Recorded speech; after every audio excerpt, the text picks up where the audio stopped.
I hope you're having yourselves a wonderful week this week. If your week is great, well, we're going to make it better. If your week is not that good and you're like, Dan, it's been a rough one, it's been tough, well, we're going to do what we can to make that week better for you. So happy to have you here. Happy to be here with you every Monday through Friday from 9 a.m. to 11 a.m. Eastern Time.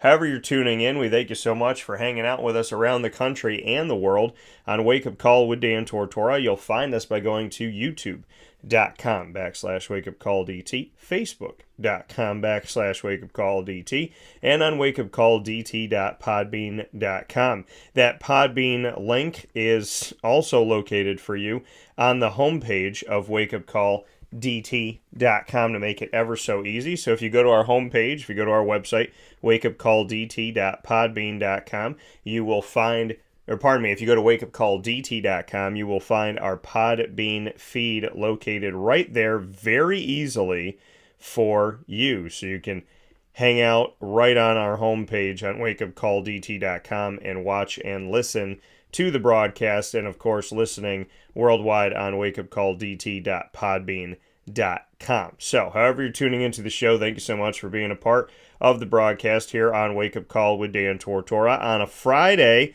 And we have our trio of signature segments on a Friday, which you know very well for those of you that have watched and listened to the show for many years. And I can't thank you enough for doing that to everybody that has. And for all of our newbies, welcome to Wake Up Call with Dan Tortora. Very happy to have you and be hanging out here where sports meets life. So a lot of great stuff coming up here on Wake Up Call with Dan Tortora. And of course, we will start off with those trio of signature segments inside of MonPazPopcorn.com's What's Poppin'. We'll start things off with the Annoying Moment of the Week, proudly presented by Carvel DeWitt.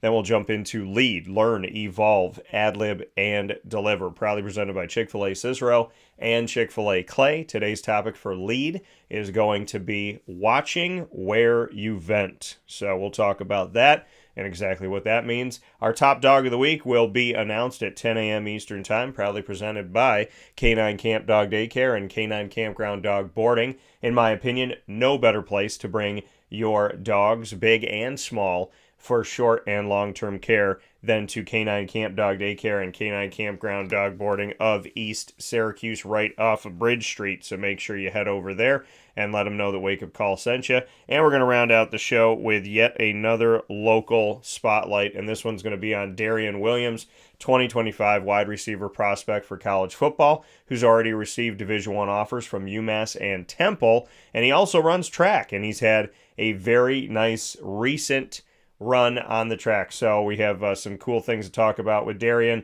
in the world of football, track, and of course being at CBA, his brothers, and his community that he has here in central and upstate New York. So a lot of great stuff coming up here on Wake Up Call with Dan Tortora. Darien Williams right around 10:15 a.m. Eastern Time, picture in picture with me live. So very much looking forward to that. And with that being said, we're going to jump into the first of our trio of signature segments that we do every single Friday with the Annoying Moment of the Week. Dan Tortora proudly brings you... Is that for real? Are you kidding me? The Annoying Moment of the Week. I really, honestly, I don't know how to respond to this. Presented by Carvel DeWitt, 4322 East Genesee Street. It's what happy tastes like. Do you have to be that crazy? I guess so. The Annoying Moment of the Week, proudly presented by the fantastic team at Carvel DeWitt, 4322 East Genesee Street in DeWitt, New York. It is what happy tastes like, and I am always happy to have them with us here, our longest standing partner ever of Wake Up Call with Dan Tortora and Dan Tortora Broadcast Media. And of course, in our longest standing segment, which is the Annoying Moment of the Week, proudly presented by Carvel DeWitt. So very much appreciate having Carvel DeWitt by our side and appreciate everything that they do. Very much, very excited and very honored and privileged to have my own Sunday there. And you can go and get that today by simply going to 4322 East Genesee Street in DeWitt, New York, and ordering the DT Dolphin, my official Sunday in connection with the Lemoyne College Dolphins and our exclusive multimedia marketing partnership.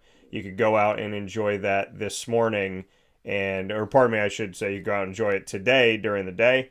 And I look forward to y'all going out there and doing that. So thank you for your support in advance, and much love as always. With that being said, it is time to get in to the annoying moment of the week. So the annoying moment of the week, proudly presented by Carvel DeWitt, finding out live right now what my annoying moment of the week is going to be. And some people look forward to this every single week. What's Dan going to say? What's going to be on his mind? And, I think there's a few different annoying moment of the weeks that I could kind of roll with today.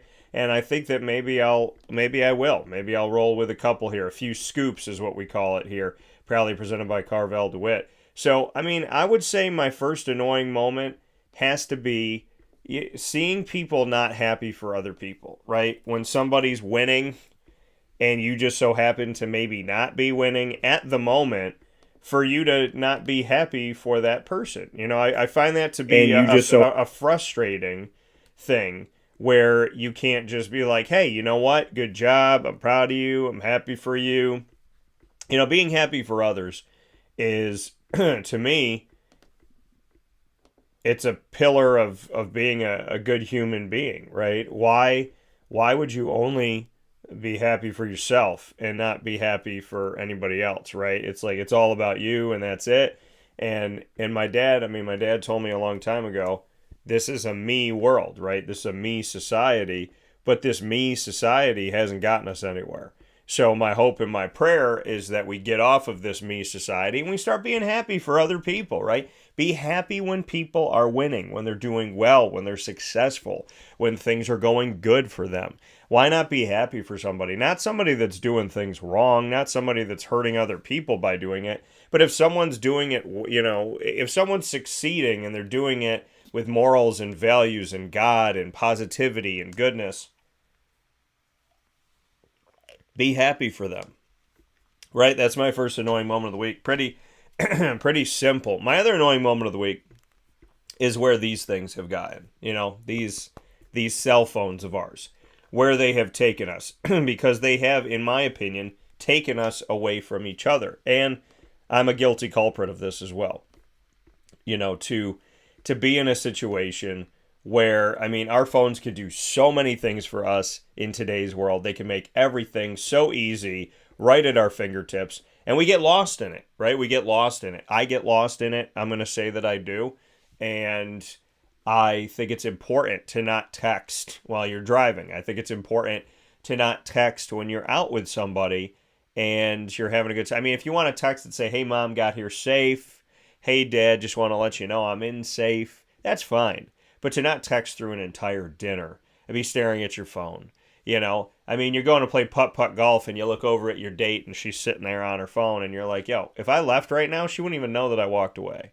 So I would say my other annoying moment of the week is the fact that as much as we have the entire world at our fingertips, we may have the entire world at our fingertips with our phones. But what are we giving to the world ourselves? We may have the world at our fingertips, but are we providing anything of value ourselves? It's that juxtaposition that we have the world right here in our pocket, but are we contributing anything to it is the question. And hopefully the answer is yes, right? Because I think it's important to contribute and to be good, right? To be kind, to do nice things for other people. I think it's imperative, right? To pay attention to your friends, to pay attention to your family. I don't have any grandparents here on this earth physically anymore. And I tell people this all the time. If you have grandparents, love them, call them, see them, talk to them, see how they're doing, have lunch with them, have dinner with them, bring them somewhere, take them to the movies, take them to the zoo. To me, it's important. It's important to care about your family, and if your blood relatives aren't that close to you or aren't that nice to you, well, God has an amazing way of making you a family. And sometimes it's a mix of blood and non-blood. Sometimes it's all non-blood. Sometimes it's all blood. Or most of it. But I think that when you know who your people are, make sure you call them, make sure you say hello, and put this phone away. Put it away when you're at meetings. You don't need it. I remember I was on a date months and months ago, and the girl said to me, I was on a double date, and she said, we all need to applaud you. And I was like, what are you talking about? And she's like, we're all sitting here with our phones at the table. We're looking at our phones. We're worried about work. We're checking this. We're checking that. And I have not seen you I haven't even seen you look at your phone. I don't even know where your phone is. It's been in your pocket this whole time. And I said, yeah. And she just wanted to applaud me. And I said, I'm on a date. I should be kind. I should pay attention to you. And I don't know. Thank you for applauding me, but what are you applauding? This is how people should be. This is what people should do.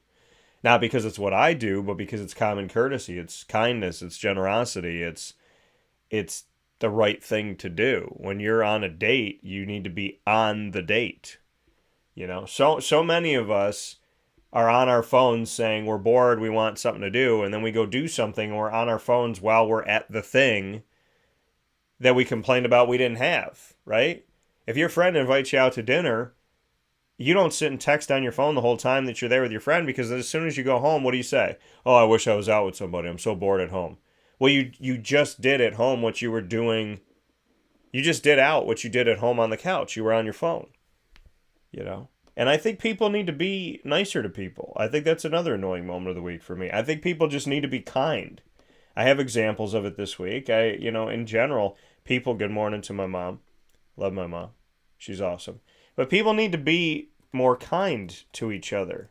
It doesn't take anything to be kind, right? It really doesn't. It's not hard to be kind. It's not going to kill you to be kind. Just be kind, I don't hold doors open for people to say thank you. I hold it open because I feel like it's the right thing to do. But when somebody looks at you and walks through the door and just doesn't say a word, you know what I mean? It's like you're not looking for the... I don't know how to say this. Well, I do. You're not looking for the thank you. That's not why you're doing it. But when someone doesn't say thank you and walks through like you were supposed to hold it for them, then you're almost like, who raised you? And because I don't hold the door open for people to be like, you're awesome, thanks. But when somebody doesn't say thank you, you're like, did you just think that this is how it's supposed to be? And would you hold the door open for me? And I would say another annoying moment of the week is something that I experienced a few weeks ago, but it's worth putting in this week, is nitpicking. When you just nitpick, when you pick, stop, right? I think that's important. Stop nitpicking people. Why do you do this? Why do you do that?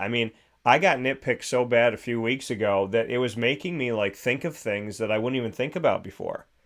I was at a barbecue and I was at a barbecue restaurant and I licked my fingers. And the girl was like, why are you licking your fingers? And I was like, I didn't even know I was licking my fingers. And she's like, well, don't lick your fingers, it's gross. And I was like, I'm going to lick my fingers if I want to lick my fingers. And then I remember sitting there going, why are we talking about this?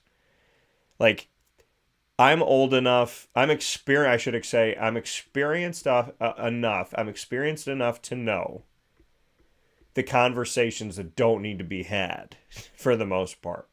Why are you licking your fingers? Or why are you wearing that hat? Or, and it's also what people say. It's also how people say, not just what they say. If somebody needs help from me and they say, hey, Dan, can you help me with the water? I'd be like, yeah, sure. And instead of somebody going, are you going to help me with the water? Or what are you doing? And it's that makes me not want to get up. And just people making life difficult for the sake of making life difficult. Life is already difficult. Things are already hard, right?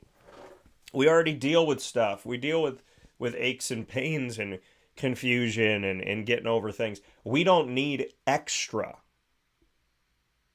I got a lot of annoying moments of the week this week. My other annoying moment of the week was this guy that was sitting right by me. Now, when I go to the movies, if I go to the movies with somebody, I'll obviously sit next to them. I don't do the buffer seat if I'm there with like friends, family, whatever, on a date. Of course, you sit next to somebody.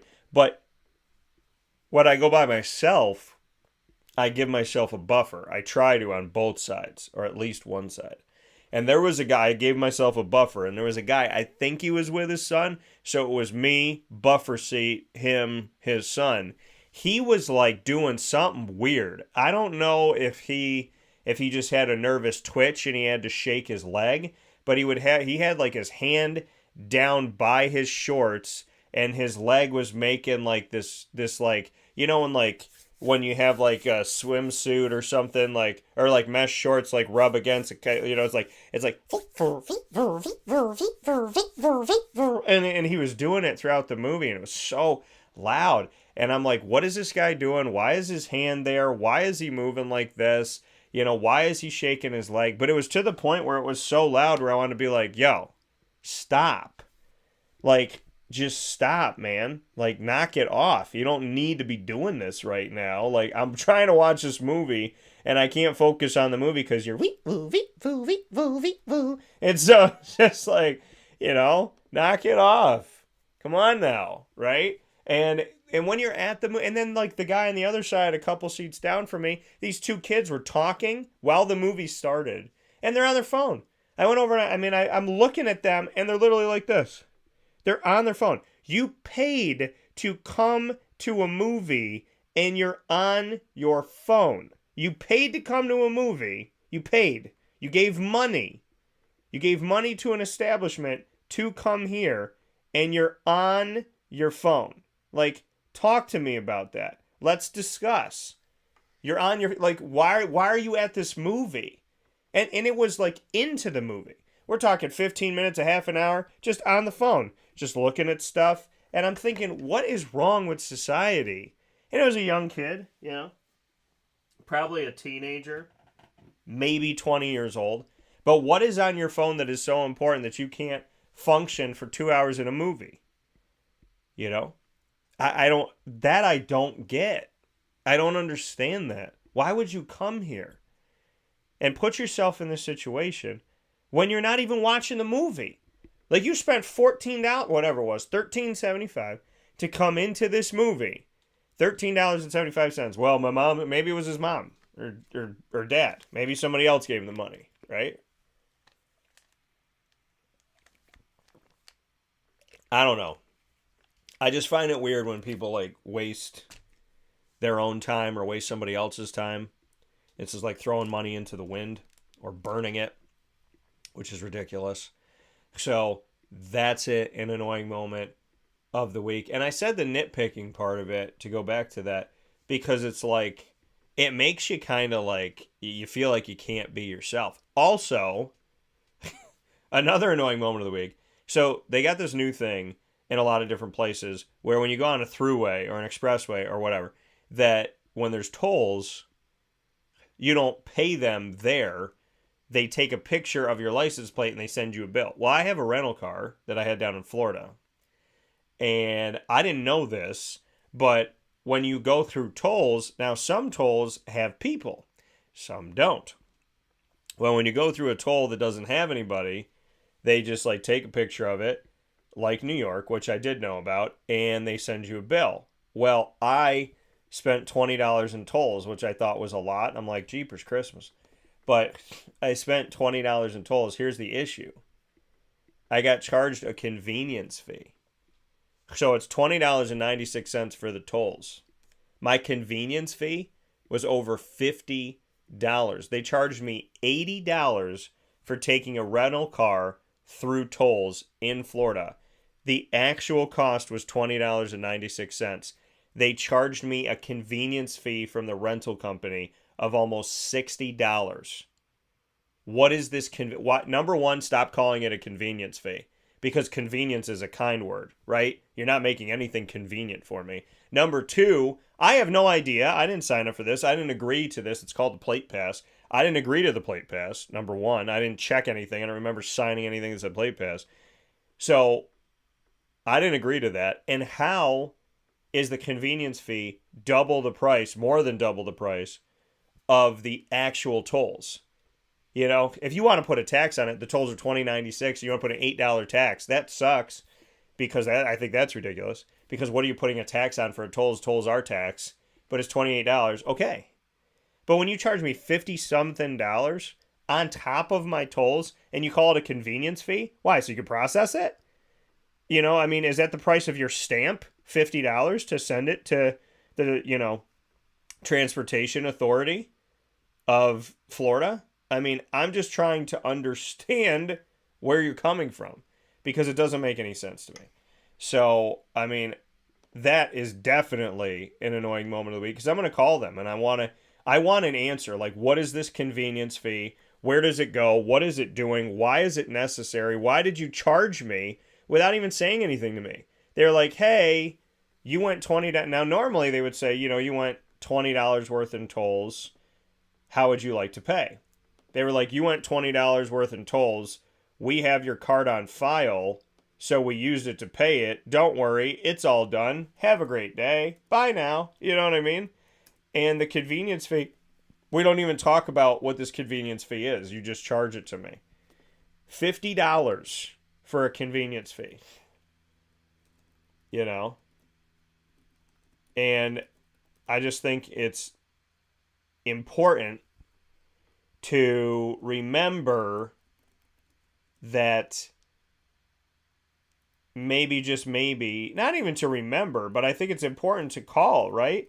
Let somebody know, like, hey, I'm going to charge your credit card this ridiculous fee that makes no sense. And maybe you should actually, like, tell us what is the fee?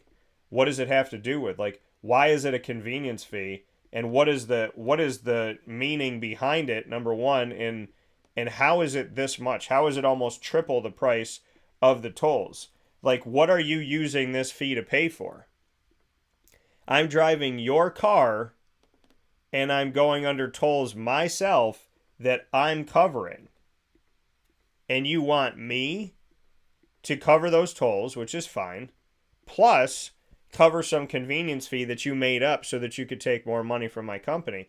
After I already paid you for, so I'm paying you for the rental car, I'm paying for the tolls, I don't understand what the fee is. I used your car, which I paid for. I put gas in it, which I paid for. And I went under tolls, which I paid for. So what is this other fee that I'm paying for? I think that that's a very fair question. And I'm probably going to call to try and get a fair answer. And hopefully I'll get it. I mean, people that are just fighting for stuff, right? I mean, I went to a doctor's office and they're like, hey, you know when we said we charged you, and this was this past week, they said, you know when we charged you $68.70? And I'm like, yeah. They're like, it should have been $68.73. So we're missing 3 cents from you for your like visits. And I said, really? And she's like, yeah, like really, like it's stupid, like it's not a big deal. And I was like, if it's not a big deal, then why don't you cover it? Because you're literally telling me that you're going to charge me 3 cents, 3 pennies, right? 3 pennies. You go to some places, gas stations, you don't have a penny, or that you need to make change, they take it out of their own like little penny area right there. And this lady was like, yeah, it was 68.70 we thought, but it's actually 68.73. So you owe us 3 cents for each visit. And I was like, are you kidding me? And she's like, yeah, it's no big deal. I'm like, then you pay it. If it's no big deal.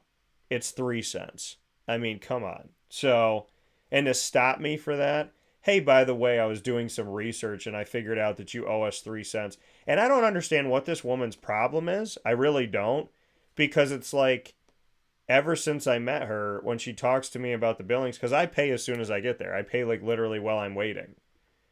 And so I pay before like the visit, even. And so I'm at the doctor's office. I pay, good to go, whatever. They told me, this is what you're going to pay. And I paid it. And they said, after the first visit, it's going to go down to this. And this is what you're going to pay for each visit. And I said, fine. So I paid it and I walked away. And then they're like, oh, no, no, no. You owe $90 on top of that $75. I'm like, nobody told me that. Oh. And then they said, you don't owe it. And then they said they couldn't find it. And then they tried to charge me $200. And now they're trying to charge me $91 again, saying, oh, well, you didn't know, but we did this too, but you didn't know. And I'm like, what do you mean I didn't know? I mean, I'm right here. And then the extra 3 cents. And I mean, and the way that the lady comes about it is like, it's just weird. It's like she's trying to nitpick, again, nitpicking, and trying to find like every which way they can overcharge their patients. So, to me, it's like, again, it's how you treat people. It's customer service. It's kindness. Okay? We have been overcharged for the last 4 years for no freaking reason.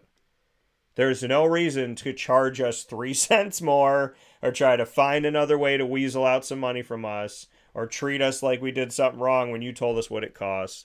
There's no reason to nitpick somebody licking their fingers, eating barbecue, which most of it you eat with your hands. There's nothing wrong with somebody sitting down on a couch after a long day. They don't have to be doing a chore every 5 seconds. There's nothing wrong with any of that stuff, right? It's just... again, it comes down to how you speak to people, how you treat people, the time you spend, and to not shake your leg and make giant loud noises when you're in the middle of a theater, and to not be playing a video or playing a game on your phone when you're in a movie that you paid to go to. It boggles my mind that today's American society will complain that they have nothing to do.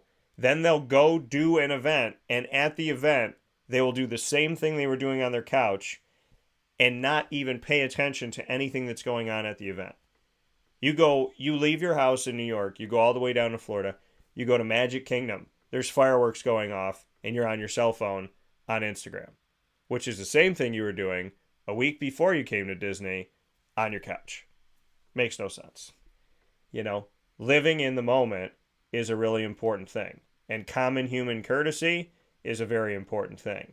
And don't tell me that common sense is not common, because that's insane. So my ex-wife said to me, I said that would be called uncommon sense. Common sense is common sense. And cop-outs are a real thing now. People pretending like they didn't know they couldn't do something. Well, you do know you can't do that, or you shouldn't. So just do better. Okay? Just be nice to people. Why is it so hard? It's my annoying moment of the week because it's like, it's so hard to date. It's so hard to go out in public sometimes because you just look at people and you're like, who allowed you to be this? Right? Who let this happen? You know what I mean? It's crazy to me that people can't just be kind, considerate, compassionate. Stop making problems that don't exist. The world has its own problems, and it has enough of them. And it's people like, why are you wearing those shoes? Why are you looking like that? And you're like, what? You know what I mean? So, the only time you should be nitpicking is when you're actually picking nits, which are bugs, off your body. You feel me? It's a play on words. We'll take a step aside for a fast break. The annoying moment of the week, proudly presented by Carvel DeWitt, 4322 East Genesee Street in DeWitt, New York. Bring your favorite people to Carvel DeWitt. Try the DT Dolphin, and that is a positive experience. So when somebody's annoying you, frustrating you, oh my gosh, it's just been a day, Dan. Head over to Carvel DeWitt. Or if you're happy-go-lucky, had an amazing day, head over to Carvel DeWitt. For every moment that annoys you, and every moment that's a beautiful one, they all should be followed by Carvel DeWitt. 4322 East Genesee Street in DeWitt, New York. It is what happy tastes like, and the DT Dolphin Sundae is available exclusively there in connection with the Lemoyne College Dolphins. Mint chocolate chip ice cream, topped off with hot fudge, whipped cream, and a cherry, green and gold sprinkles, and a chocolate dolphin jumping out of your whipped cream every single time. We'll see you over there, and we'll see you after this fast break. Carvel DeWitt, it's what happy tastes like. Do you know why? Because we make ice cream. Creamy, rich, flavorful ice cream. Not yogurt or iced milk like some of our competitors. Ice cream. Fresh, by hand, daily. For the calorie conscious, we have something new for you. Our new Carvelite. Same great flavor, creaminess, and texture of our regular ice cream with only 35 calories an ounce. So whether you want an ice cream cake, flying saucer, dasher, carvalanche, hard or soft ice cream, we will satisfy your craving with our fresh, handmade regular or new Carvelite ice cream. Carvel DeWitt. It's what happy tastes like. This is Jimmer Sikowski, owner-operator of Chick-fil-A Cicero, 7916 Brewerton Rd in Cicero, right in front of the Home Depot. I had a deep feeling that God wanted me to do something bigger with my life and to help people, help others. I kept putting Chick-fil-A in my life, and I realized as I was going through the franchise selection process that positively impacting the lives of others was really core to what we do here at Chick-fil-A. First of all, it starts with the food. The food is brought in fresh daily. We bring in local produce. We prepare to order in the kitchen. We hand bread our chicken. We hand spin our milkshakes. It's great food. It doesn't taste like fast food. I think the second thing is the way people feel when they come in a Chick-fil-A restaurant. It's different. We try to treat people with intentional kindness here, which is very different and deeper than good customer service. And so I think it feels remarkable for most people to come in a Chick-fil-A restaurant. And then lastly, the impact that we try to have in the community is very different. It's a big part of the expectation of every operator of a Chick-fil-A restaurant is that they're actively engaged in their community, they're a leader in the community, and they're making a difference. When they realize that what we're striving to do is to shine a little light in their life, that's a very, very different experience than you will have at any other quick service restaurant. And it's that remarkable experience that I think people will emotionally connect with. The Wildcat Sports Pub in Camillus, New York is located on 3680 Milton Avenue in the Home Depot Plaza. It is your family-friendly sports bar and restaurant. Folks, some sports bars aren't family-friendly. Some family-friendly restaurants are not sports bars. The Wildcat Sports Pub in Camillus, New York is proud to be both. It is that marriage that you've been looking for years. The Wildcat Sports Pub is your home base for your sports bar and restaurant needs, games for the kids, indoor and outdoor activities, and enough things on the menu to come back every single week and get to try something new. They're open Sundays from noon to 8 p.m., Monday through Wednesday, 11 a.m. to 11 p.m., and Thursday through Saturday from 11 a.m. to midnight. For reservations and party information, call 315-487-2222 for the Wildcat family-friendly sports pub and restaurant.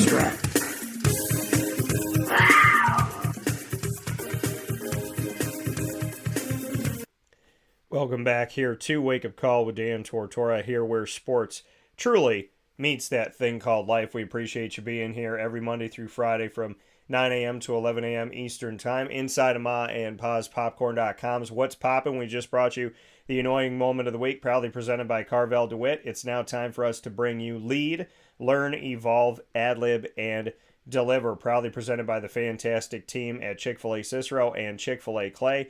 And we have an all-new Light Between Us episode coming up for you this weekend. The Light Between Us coming to you, so make sure you don't miss out on the opportunity to see that. The Light Between Us is proudly presented by Chick-fil-A Cicero and Chick-fil-A Clay exclusively on Wake Up Call with Dan Tortora, and our reason for doing it is showing you that there are positive people out there doing good things that truly are the light between us, and sharing that light with one another is imperative, especially in a world that feels so dark. So the Light Between Us will have an all-new episode with Sarah Friend, and that'll be coming up here this weekend.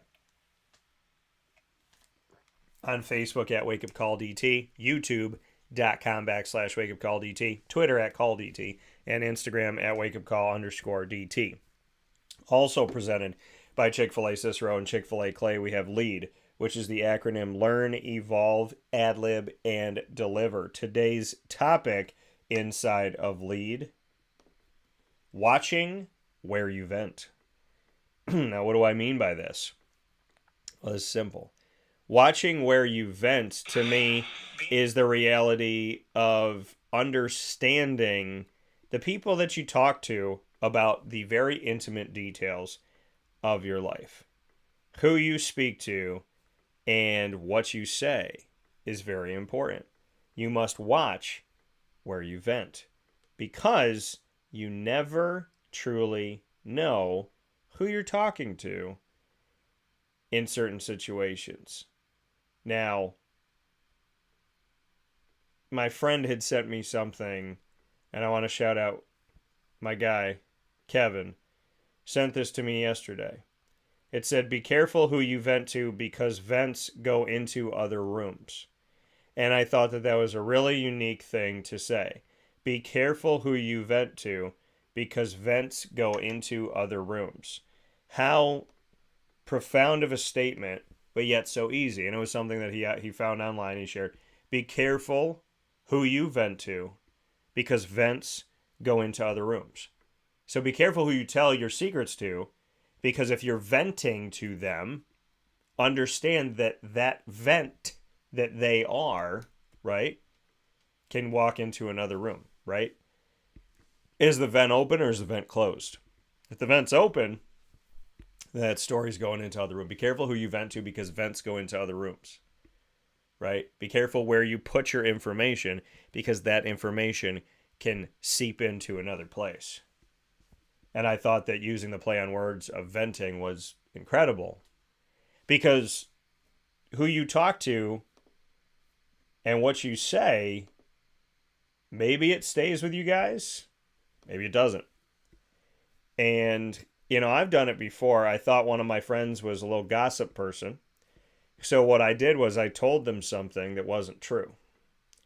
I just told them, I said, it was in high school, and I said, oh, this is the girl that I like. And I told it, and then I sat.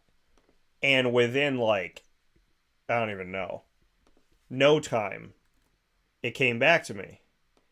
And I went up to them, and I said, I know that you're not keeping things to yourself. Because I had asked them to keep things to themselves, and they said that they would. I was like, hey, I know that, you were, I feel like you were saying stuff about me. I would really appreciate it if you keep it to yourself. I told you something in confidence. I'd really appreciate if you kept it there. Oh, yeah. I didn't say anything. That must have been somebody else. And then I said, okay, I'm going to tell them something, but I'm going to tell them something ridiculous, like something that's not, I'm just going to tell them so I can really see the truth. And I told them, and like I said, within no time, it came back to me, right? People were talking about it. And I said, okay, I know that this vent went into another room. But, there's people that I know. There's people that I know that talk to everybody, right? They tell everybody what's going on. And there's another piece to this vents go into other rooms. If you tell one person and then it comes back to you from another person, you know that it was that one person who told that important information that was supposed to be confidential. If you tell 3 people, well, then you could go to those 3 people. If you tell 50 people or 45 people, the more people you tell, the higher the probability is that you can't trust one of the people that you told, at least one of the people that you told. The other thing about it is that when you tell these people, it's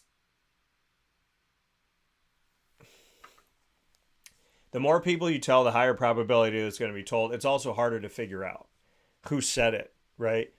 If you tell more and more and more people, it's going to be hard for you to figure out who unveiled your dirty laundry. So, I know that when you're going through something and it's difficult and it's hard, you might tell your mom, you might tell your dad, you might tell your sister, you might tell your best friend, but then you tell the lady at Wegmans, and then you tell your server at Avicoli's, and then you tell your friend that's kind of an acquaintance, and then you tell your friend that you don't really trust, and then you tell somebody you bumped into that you haven't seen since high school, and then you tell your boss, and then you tell your cousin, and then you tell your aunt, and then you tell your other friend, and then you tell your uncle, and then you tell your neighbor, and now all of a sudden, it's gotten out of hand. The other part of telling all those people is the character of those people comes into play, right? If you tell someone who truly, genuinely loves you, well, then I would imagine they're going to look out for you and want the best for you. If you tell somebody who doesn't really know you, or you think cares about you, but you're not really sure, you don't know what you're going to get. See, and I'm talking from experience because I would talk about, relationships, right? You go through a bad relationship, and I would share it.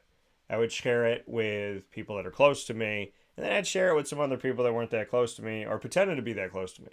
And then those people would bring it up and bring it up and bring it up, talk about it, talk to other people about it potentially. And then you say, hey, please don't share this. And you give them a chance. And then they do something or they say something, and you're like, okay, well, you know what? I gave you a chance. I can't do it anymore. When we're learning, right? We're learning who we could trust. We're evolving. We're getting better at how we share information and who we share it to. We're ad-libbing. In the moment, we're saying, okay, we thought we could trust this person. Maybe we can't. We have to adjust. Or we didn't think we could trust this person, that we can. And we deliver, right? We keep the promise to ourselves that we're not going to put ourselves in harm's way to the best of our ability. Learn, evolve, ad-lib, deliver. Learn who you can trust. Evolve in enacting those plans of who you can and who you cannot trust, and actually living by it, not just learning the lesson, but living by it, which is the evolution. Ad-libbing when things don't work out for, in your way, your ability to adjust to that, or when somebody that you don't want to share, someone you don't want to vent to, is asking for all this information, being able to ad-lib and change the subject or say, you know what, everything's good or whatever.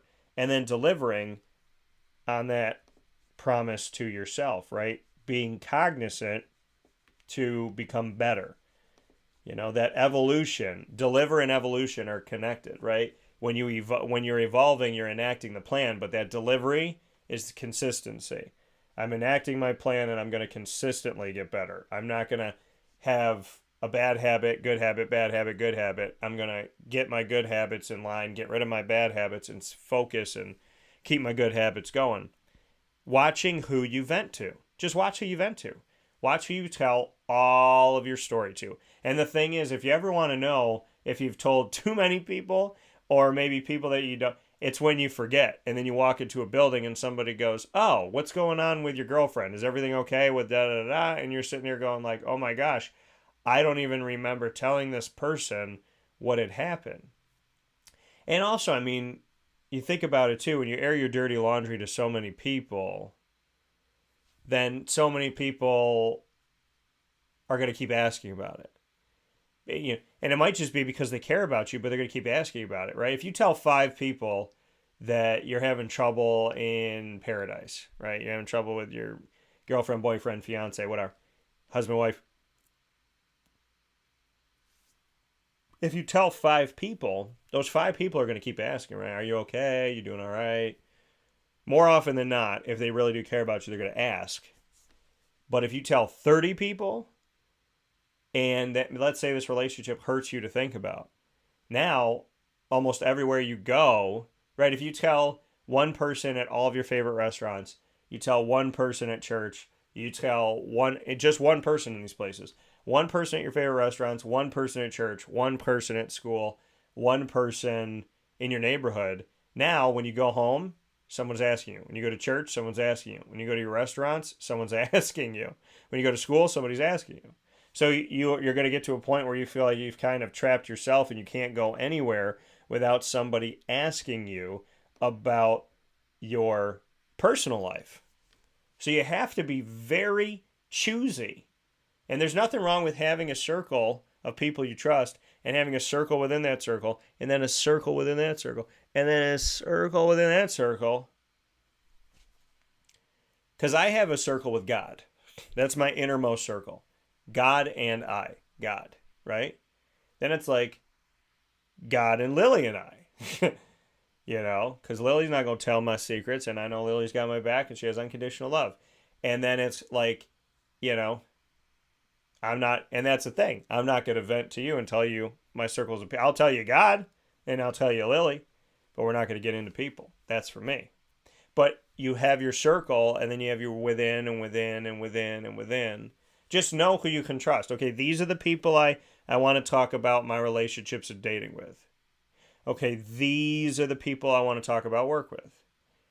And I always caution people about this. Why are you talking to people at work about work when it's negative? Because when push comes to shove, if they're trying to keep their job, no matter how close they are to you, they might throw you under the bus, right? If that job is saying, hey, we're going to downsize by, 3 people, and we need one more person to go, and it's between you and Sherry knows you've been talking poo about the boss, Sherry might go, hey, you know what? Not nothing. I know you're looking between me and this person, and I really love it here. They seem to complain all the time. They talk about all these people. They're really mean about the boss. They say things behind people's backs. I tell people this all the time. I've told people I've dated this. I've told my family this. Watch who you talk to at work about work. And in the same respect, when you have a friend circle, watch who you talk about in that friend circle. Because if you're all friends, and there's 10 of you, and 2 of them leave the table, so there's 8 of you left at the table, and y'all are talking about that friend, people have an interesting way of leaving themselves out of the story and saying, hey, when you left, 4 of the 8 of us were talking about you in a negative way. And they're going to leave themselves out of it, and they're going to tell that person. If you have a friend group, 4 of you, 10 of you, 8 of you, whatever, 30 of you, if you have a friend group, and you're talking to one of your friends within that group about another friend in that group, why would you think that that friend wouldn't talk about you to that other person? People that are willing to talk about people behind other people's backs should not be surprised when that person talks about you behind your back to the person that you were just talking about. Right? When people show you what they do, why would you think they wouldn't do that to you? If people gossip behind someone else's back in your friend group to you, then why would you think they don't talk about you to that person the same way they talked about that person to you? Right? Gossip about Peter to Paul. Well, then when you talk to Paul, why wouldn't you be gossiping about Peter? And if someone gossips to you about somebody but doesn't gossip about that person to you, then that could show you where you fall in their friend totem pole, right? I'm going to talk behind Dan's back, but I'm not going to talk behind Sam's back, right? So now I know that Sam is a closer friend to you than I am. You got to watch that stuff. You got to watch who you talk to about at work. Who you talk when you're at work talking about people at work. That's a danger zone. When you're in your friend group talking about your friends, that's a danger zone. You might feel really close to your girlfriend or boyfriend or spouse or fiance's family. You might feel really close to their family. But if you're talking to your girlfriend's sister about her and you think that she's not going to tell her sister, you're nuts. So remember that when you talk into a vent, aka a person, that vent could be open into a different room. Like when you turn your air conditioner on, if the vent is open, it blows the air into numerous rooms. If you are talking to a person you cannot trust who is also known as an open vent, they are hearing you in this room and opening themselves up to all of the rest of the rooms, and all of your business is being opened up to all the rest of those rooms. Talking to a person that likes to gossip or a person you can't trust is like talking into an open vent. That vent will go into every room and your story will be heard everywhere. That's important to know and to not be surprised by, because as I was told a long time ago in my life, you cannot trust everyone. And that's the truth. It's not that you shouldn't trust people. You just have to understand that you cannot trust every single person you come into contact with. It's just reality. We'll take a step aside for a fast break. We'll be back right after this. This has been Lead, Learn, Evolve, Ad-lib, and Deliver. Today's topic, watching where you vent. Sometimes you'll talk to someone who is a closed vent, and they'll keep it right in that room. Other people are an open vent that cannot wait to share everything that you have to say into every other room that they walk into. We'll be back right after this. In these unique times, there are those in our community that give us a sense of normalcy and positivity. Pizza Man on 50 Oswego Street in Baldwinsville has been here for you for over 35 years and is here now.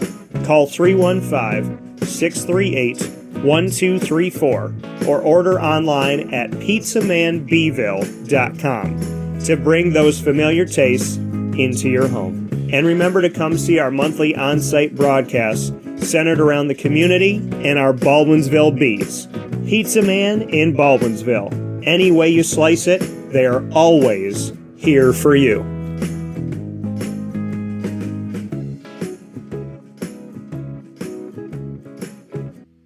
I'm George Townsend of Honda City with some good advice when buying a new car. The true cost of owning a new car is determined by the appraised value when you trade it. No vehicle appraises higher than a Honda. Next, look for low APRs and deep discounts. You also want low maintenance costs and great fuel economy. That's why my advice to you is to buy a new Honda. Looking pre-owned, visit our Honda Certified Used Car Center. Honda City, 7140 Henry Clay Boulevard, Liverpool, or HondaCity-CNY.com. It would be a pity if you don't shop at Honda City. Our corporate purpose at Chick-fil-A is to glorify God by being faithful stewards of all that's entrusted to us and to positively influence all those who come in contact with Chick-fil-A. And what became increasingly clear from our success in Cicero is that people love Chick-fil-A. And also I think we recognized that, we had a great opportunity to grow the brand and grow our platform. I felt incredibly grateful when I was selected to be a Chick-fil-A operator. I think what it's meant for me, what I've come to realize on a very deep level is that this is a calling for me. It's not a career. It's not a job. The Lord called me to be a Chick-fil-A operator and to use these restaurants to glorify Him and to positively influence other people. I'm blessed. I'm very blessed. Head to Chick-fil-A Clay on 3974 State Route 31 in Liverpool, New York.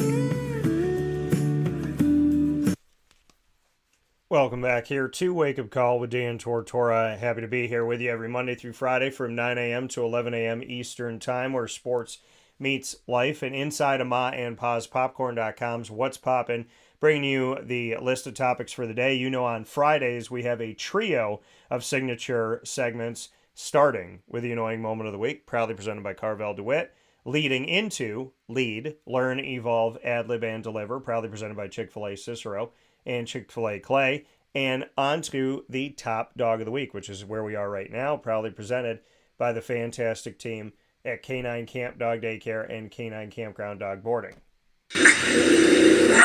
Our top dogs of the week this week, Lemoyne College as well as the Northeast Conference, because the Lemoyne College Dolphins have been working diligently with the Northeast Conference to have some rule that was in place taken out.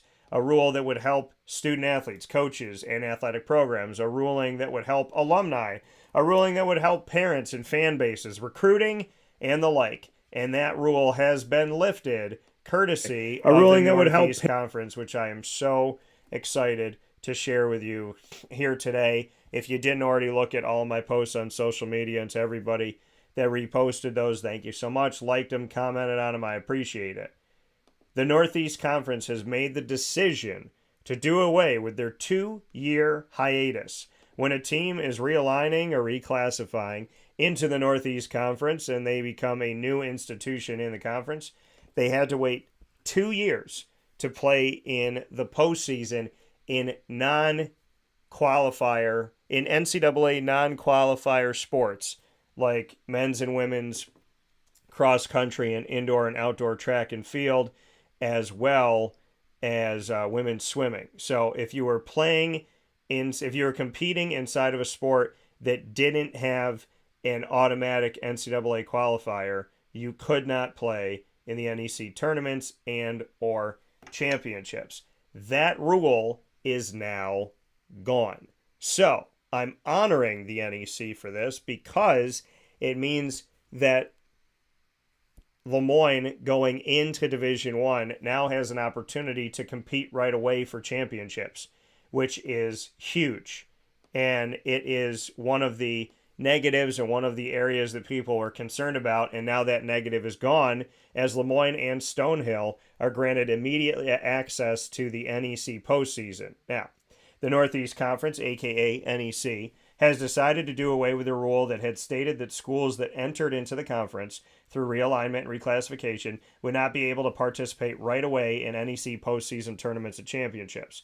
Originally, the NEC had barred any incoming school to the conference from being able to advance to and compete in their conference tournaments and championships for the first 2 years that school was in the conference, except for those sports, as I said before, that do not have an NCAA automatic qualifier, which are men's and women's cross country and an indoor-outdoor track and field, along with women's swimming. Now, any incoming institution has the opportunity to play in the NEC postseason tournaments and championships immediately with no 2-year hiatus. That means that Lemoyne College, who will officially become a member of the NEC on July 1st of 2023, and Stonehill College, who joined the NEC last season, will not be in a holding pattern, each eligible to participate in NEC tournaments and championships beginning in the upcoming fall season here in 2023. This allows the Lemoyne Dolphins full access to the NEC postseason from the moment they enter into the conference. A win for student athletes, coaches, alumni, and Dolphins everywhere. So, very excited about this. Really awesome. And it is something that if you have been watching our broadcasts that we do exclusively with Lemoyne College in our exclusive multimedia marketing partnership, the AD and DT that we did back a few weeks ago with Bob Beretta and myself, Dan Tortora, when him and I were speaking, he said, I have asked the NEC to do away with any postseason ban within the conference itself. I've asked them to get rid of their 2 years, to not have it be 2 years or 1 year or anything. He said, I asked the conference to get rid of it altogether, and we'll see what happens. And the conference did exactly that. To everybody in the NEC, including Commissioner Noreen Morris, and to everyone at Lemoyne, including Athletics Director Bob Beretta and President Dr. Linda Lemura, and everyone else that was a part of this, I want to say thank you to each and every single one of you. And to everyone already in the NEC and all those institutions, I appreciate the open door policy of allowing Lemoyne and Stonehill to be able to compete right away, because Stonehill had another year since they joined last year. They had another year where they were going to be sitting in hiatus and waiting to compete in the conference championship. So now this ruling is going to not only help out Lemoyne, but it's also going to be a helper to recording in progress. Stonehill. And so I'm very excited for that. I'm very much looking forward to that. I'm very happy about that we're in a situation where Stonehill as well as Lemoyne are going recording to be stopped. able to compete right away in these championships. So very, very much looking forward to it and very excited about this and that's why they're the top dogs of the week, because they got together, They looked at a rule and they made the decision to change this rule and to help out not only Lemoyne, but Stonehill and anybody else that would be looking to come in. So I think it's a beautiful thing. I think it's awesome. I think it's wonderful for the student athletes. I think it definitely helps with the student athletes that are still on the rosters, of them not leaving and going in the transfer portal. And I think it helps to those that want to come in via the transfer portal, and in recruiting those student athletes that are currently out there right now that are looking for a home. So I think it helps Lemoyne all across the board. It gives Lemoyne an opportunity to win championships right away in Division I and inside of the NEC. And though the NCAA has not changed their 4-year rule yet, this at least gives something to play for and makes the season and the regular season feel worth it, even more so, that there is an opportunity after the regular season for every single sport of Lemoyne that is sponsored by the NEC, which is all sports that Lemoyne currently has, sans men's lacrosse. So they will all, outside of men's lacrosse, be able to compete for an NEC championship from the moment that they come into the conference, which is why I'm honoring the conference as the top dogs of the week. Big shout out to the NEC for making what I believe was the only decision to make. Congratulations and many thanks to you for making that decision.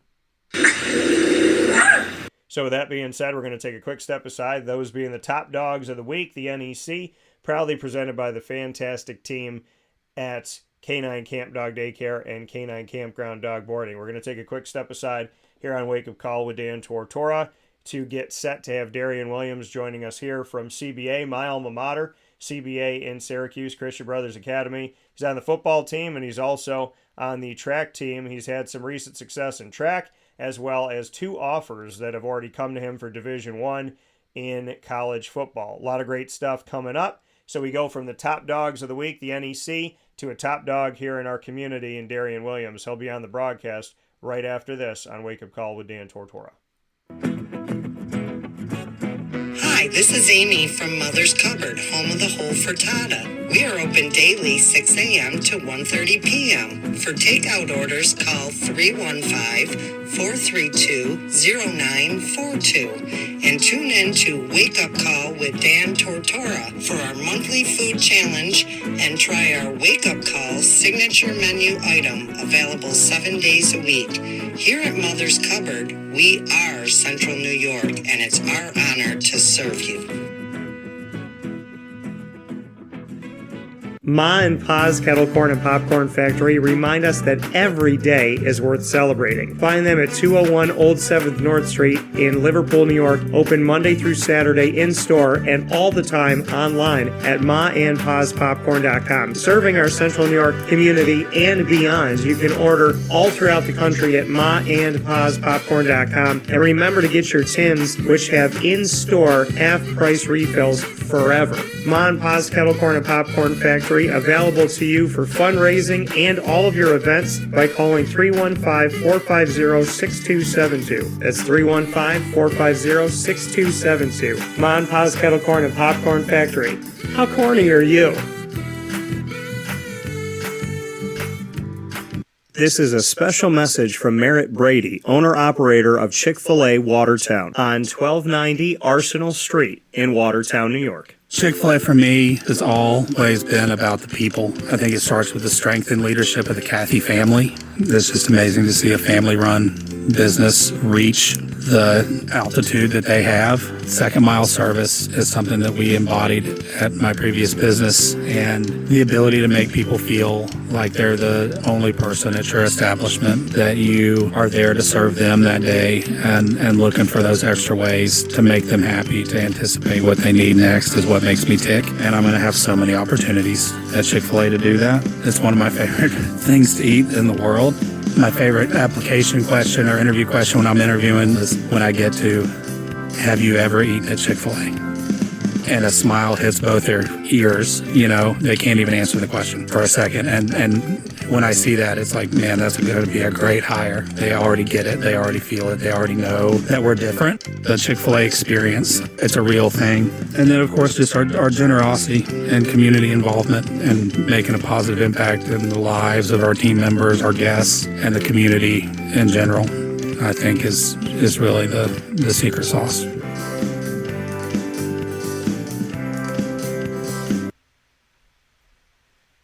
Welcome back here to Wake Up Call with Dan Tortora, where sports meets life. We appreciate you being here every single Monday through Friday from 9 a.m. to 11 a.m.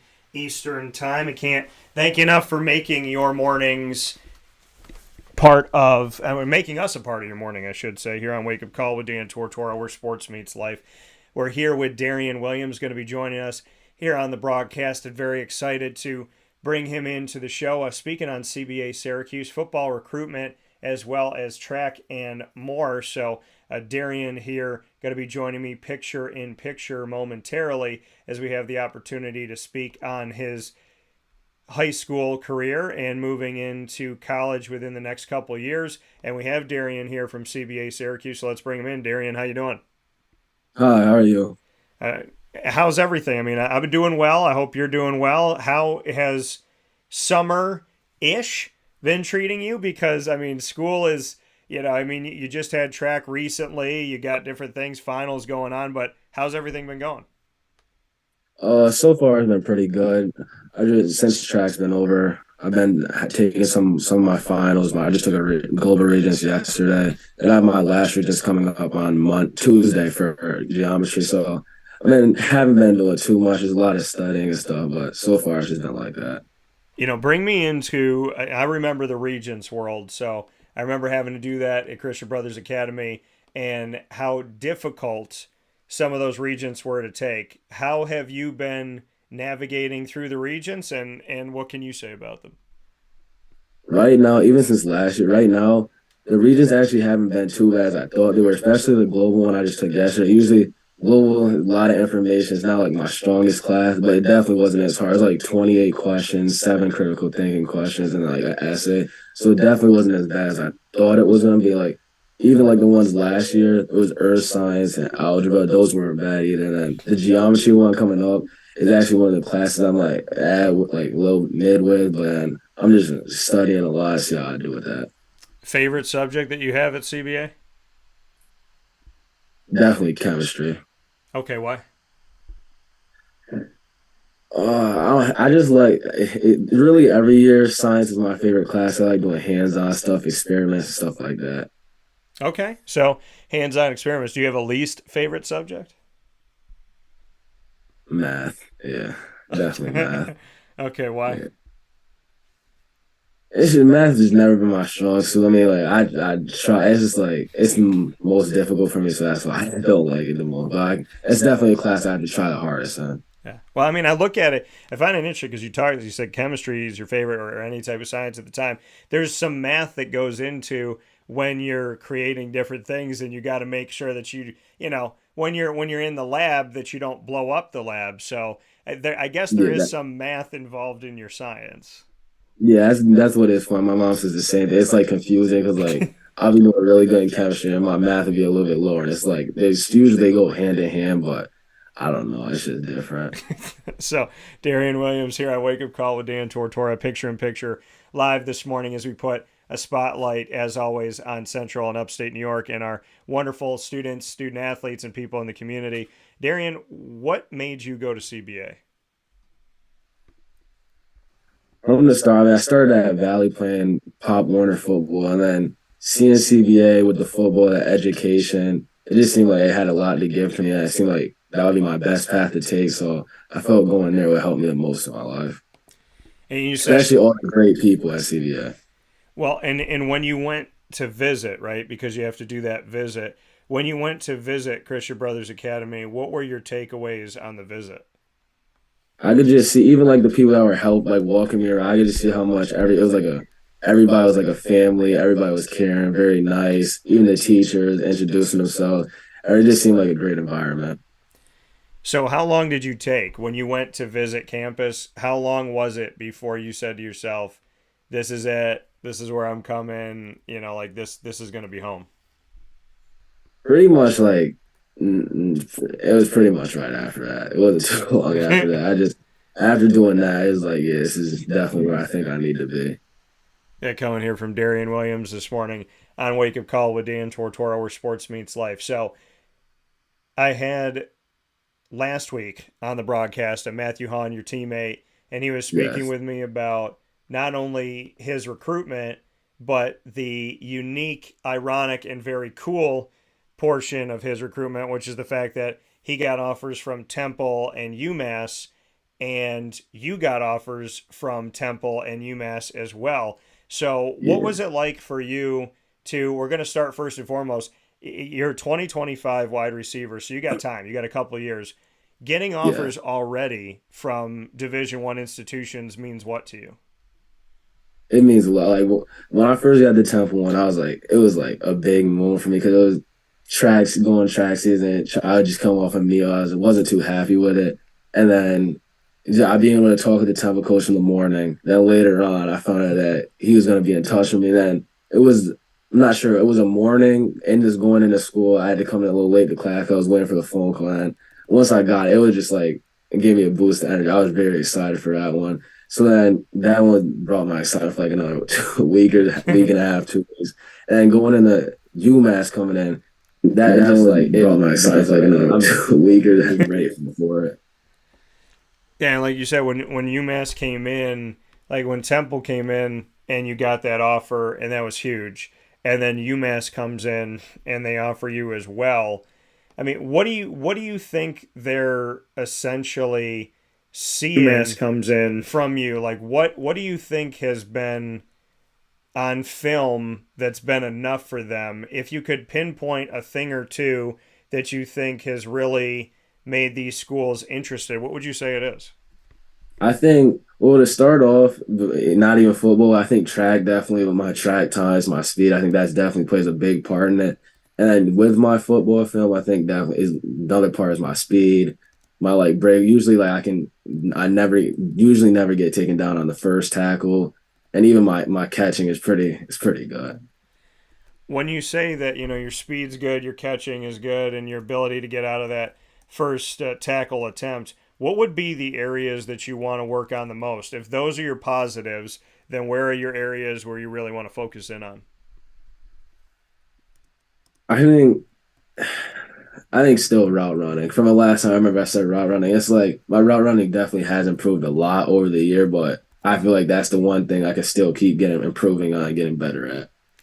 When you say, route running, what is it? Is it just studying? Is it just, spending more time watching film? I mean, what is it for, looking at the playbook and assessing that? I mean, what is it for you? Is it just more time of going back, like I said, and watching your film and saying, okay, I saw what I did there, I need to change that, sitting with the playbook and really understanding the play, or understanding different things that are going to happen in the huddle if there's an audible or different things that are called? I mean, what is it for you that you think you have to do to get better as a route runner?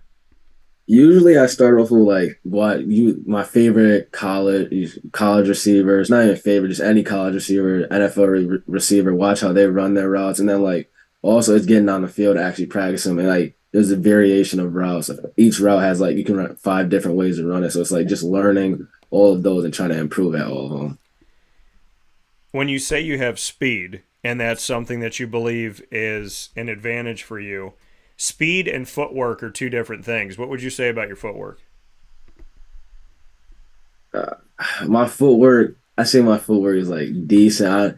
It's not as good as it could be, but my foot on the edge of my footwork. I definitely need to get that better too, but it's still pretty good. So when you say, okay, I want to get better at route running, I want to get better at my footwork, what are you doing today, this week, throughout the summer to improve there? Usually throughout the week, we do even yesterday, we had our football lift, and then we go out on the field and we do practice and stuff. We do offensive, defensive sessions. Yesterday was a defense, but we still get a chance to work on footwork. And it was this Tuesday, we did offensive session. We worked on our routes, breaking down, all stuff like that. Bruce definitely helps us a lot with that. And I was just going to ask about Bruce, so perfect timing on that. Darien Williams here on Wake Up Call with Dan Tortora from CBA Syracuse, 2025 incoming recruit for college football, also runs track and is a wide receiver out there. You mentioned Bruce Williams, the offensive coordinator and wide receiver and DB's coach over at Christian Brothers Academy. What is it about Bruce Williams and the way that he has specifically taught you that you feel like has been helpful? It's just like his determination to get us better and help us, and for him to like help us to be the best we can. It's like he'll never like let off of us. He'll never just let us be like. He'll never, how do I say it? Let us not be as great as we can be. So he'll always push us to do our best, work on everything he can with us, keep trying to teach us new things and stuff like that.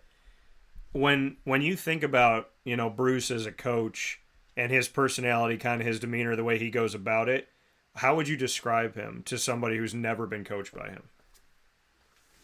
Just really determined. He's going to be determined to get the first. Like if I'm talking to somebody else, like he's going to be determined to get you better. He's not going to like ease up on you just if like he might yell at you a couple times, but it's really just to get you better and keep pushing you to be the best you can. So, where have you improved where you can really look at that and say, I came in to CBA here, and then Bruce said, I want you here, and then I got there? What are one of those stories that you could talk about? Well, I think I definitely improved that. Well, coming into CBA, I was actually a quarterback for like 2 years. I played quarterback for 2 years and modified, then made the switch to receiver, but I'd always trained a little bit at receiver. So I think even with that, even when we now still trying to improve on my route running, I think that's where he's helped me most. Because when he used to play, his main thing was route running, and I think that's how he can just help us the most. So as I improved over this year, I still can improve, but I think that's where he definitely helps me the most at. They say Bruce takes care of his guys and makes sure that your film's out there and that people know about you.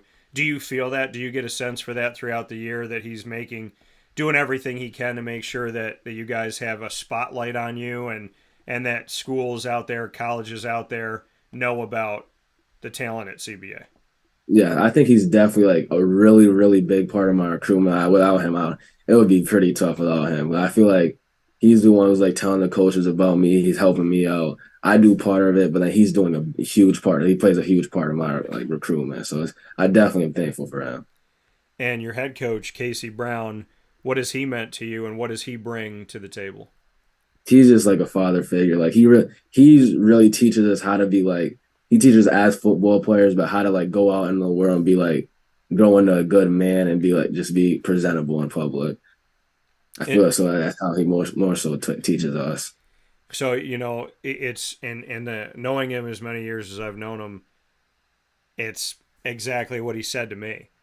He wants to win and wants to go out there and get championships and see those victories come through. But he said, I'm building good men. That's what I want to do. I want to build good men and good people in society. How does he get through to you? How does his message get through to you? It's really every time after practice, at the end of a practice, we'll all come in a little huddle, and he'll just always teach it. He'll always talk to us about like, okay, we had a good keep working with football and stuff, but then it's going in the classroom, going out in the world. It gives us these little like it's like motivational talks, and like just tells us how we should be in the world, how we should present ourselves. Is there something or a couple things that stick out to you? Is there something that maybe he said that you go back to and say, I can use this? Like, do you have a comment he's given you that's a rainy day comment that you can go back and kind of reach in your brain and say, I got to remember that?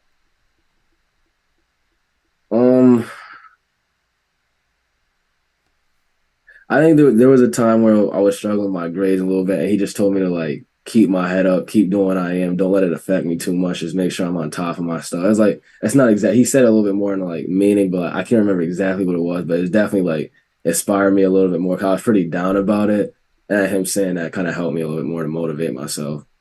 How does this team have fun? How would you describe what do you guys do to loosen up, relax? If you're in a funk, how does CBA get out of it? Really, I think it comes with just football, lifting. It just whenever we're together, it's like we can't just be like down. Maybe if we were to lose or something, like we wouldn't. If we go to a lift, it's like we're not going to be down about. We'll still persevere through that, keep working. It's like everybody when we're all together, everybody's happy and just ready to work. You've had different guys that have come through, and some guys are still on the program at the wide receiver position that can be inspiring or help you out. Who would you say has helped you specifically in the wide receiver position to become better of your teammates? It would be Syracuse Torrance. I've been with him since I first came to CBA, and even though I was playing quarterback, I still been with him, working with him. It's like I can definitely learn a lot of new things from him. With him being ahead of me, it's like seeing him, and I can put some of his stuff that he does with his game into mine. I just feel like he definitely has been like I've learned a lot of stuff from him. So you mentioned definitely has been a lot. You mentioned Syracuse Torrance. He's been somebody who has I've talked to him and I feel it, but I've had other people tell me, hey, as many offers as he gets, as much attention as he gets, he's a good kid. He stays focused. He doesn't have an ego. He's not walking around saying, I'm a big man on campus. He's helping other people. What does that mean to you to see Cy like that? Because he had gotten offers, then had thought about going to Syracuse, then reopened his recruitment, got more offers, and got more after that, and it just seems to continue to grow. He's got teams from all different conferences all over the country looking at him, yet I still hear only nice things about Cy. What does that mean to you to see someone like that get that much attention at your position in recruitment at wide receiver, and yet be humble and kind and not, walk around and think that he's only got to help himself and not other people? It's definitely inspiring because even with the football player, how I say I learned from a lot of football stuff from even outside of that with him getting recruited, majorly recruited, that me just to start getting recruited, looking at him, it kind of helps me to see how I should be, how my character should be. So that definitely helps.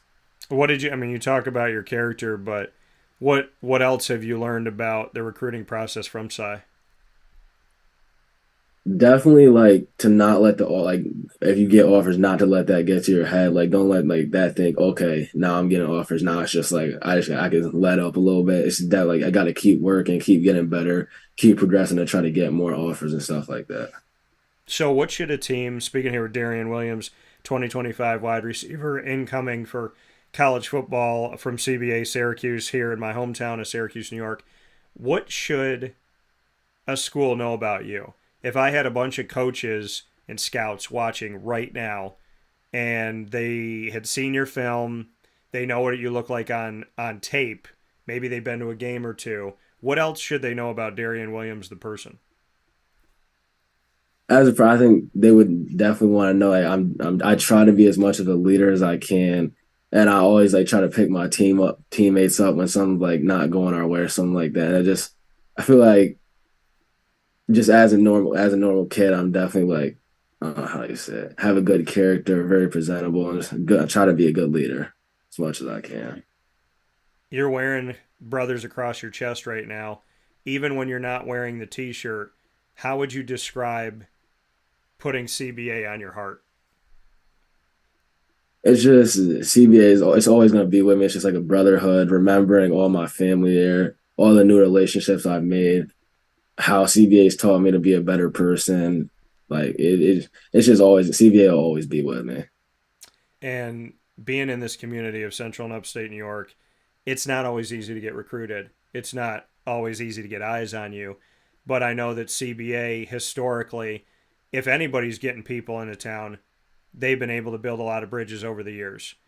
And we've seen kids go to all different schools in different parts of the country. Where is CBA, in your opinion, when it comes to recruiting? Because we always talk about, let's get more schools here, let's reach out to more people, let's do more.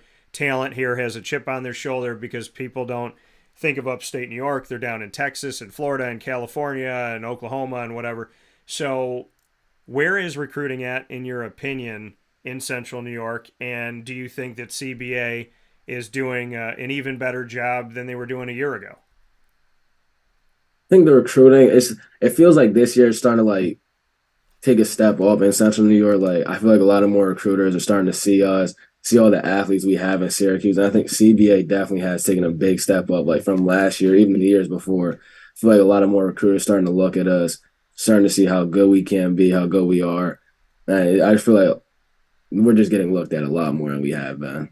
If the talent's always been here, which I believe it has been, for the most part, you know, we've seen consistent talent.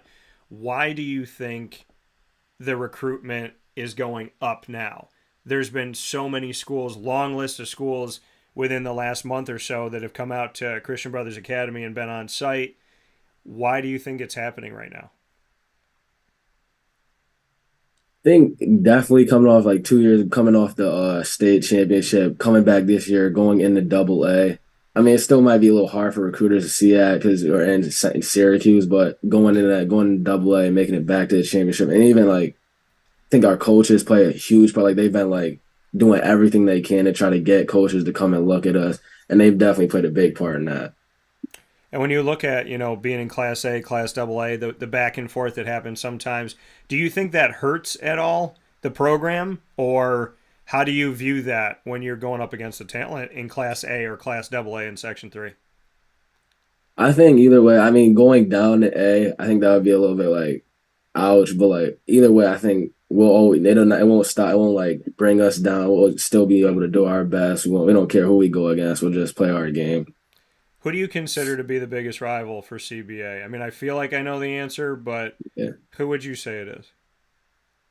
Well, starting this year, I think it'd definitely be CNS. But when we were in A, FM was another big part of it too. So, but like I think before this, FM was our biggest rival, and then now that they're coming back into AA, that'll still be. I don't know if they won't be our rivals, but that'll still be like one of our games will be a little bit more hype for. But definitely CNS now, especially with us being their homecoming game, it's gonna be pretty fun. What is it like to have those games against CNS that have been at the end of the season for a championship and during the season a 1 point of separation? I mean, we have seen some really incredible games between CNS and CBA. And last year, preseason, they said, okay, I was feet to the fire who was going to the championship. And I said CNS CBA. And at the end of the season, it was CNS CBA. So what has it been like to play within those games? It's just like, if something goes wrong, you can't even be mad about it. It's just like it's just a great fun game to play. It's just very exciting, very powerful. Everybody's really trying their best, really trying to win. And it's like one bad thing happens, it's okay, we're going to come back and just get back at them. And it's always going to be going back and forth. So that just really makes it exciting. Then it's whoever comes out with the win. So you look at that, but you obviously want to focus on the task at hand. I know people say it's coach speak when you look at each game, but how do you not look ahead, to a game like CNS, to a game like FM? How do you stay focused and not, if you have a game or two circled on your calendar, how do you not put your mind on that game and put your mind on whoever's playing you that week? Every week at a Thursday before our game, our Coach Brown will ask, what's the most important game this season? And it's the next game. So the Friday is the most next important game. It's no reason to worry about stuff down the road. Whatever our next game coming up is, that's the most important game. That's what we should be focusing on. You talked about Casey Brown helping you all develop into better men. Where have you seen yourself become a better man over the past year? I know we've talked a lot about what you want to work on in football, but be it school, be it as a son, a friend, whatever it is, how have you become a better man from being on this team? Thing definitely first comes off with just handshakes and stuff like that. That's his main thing he teaches us: firm handshake, looking the person in the eye, and also the way we speak, even with like interviews, how I'm doing now, stuff like that. Being respectful to our teachers, always trying to be the best we can and outside the world. I think that's mainly where he's helped me at the most. Darien Williams, 2025 incoming wide receiver for colleges all over the country. Already has offers from Temple and UMass with a couple of years to go. Coming from CBA Syracuse and here on Wake Up Call with Dan Tortora.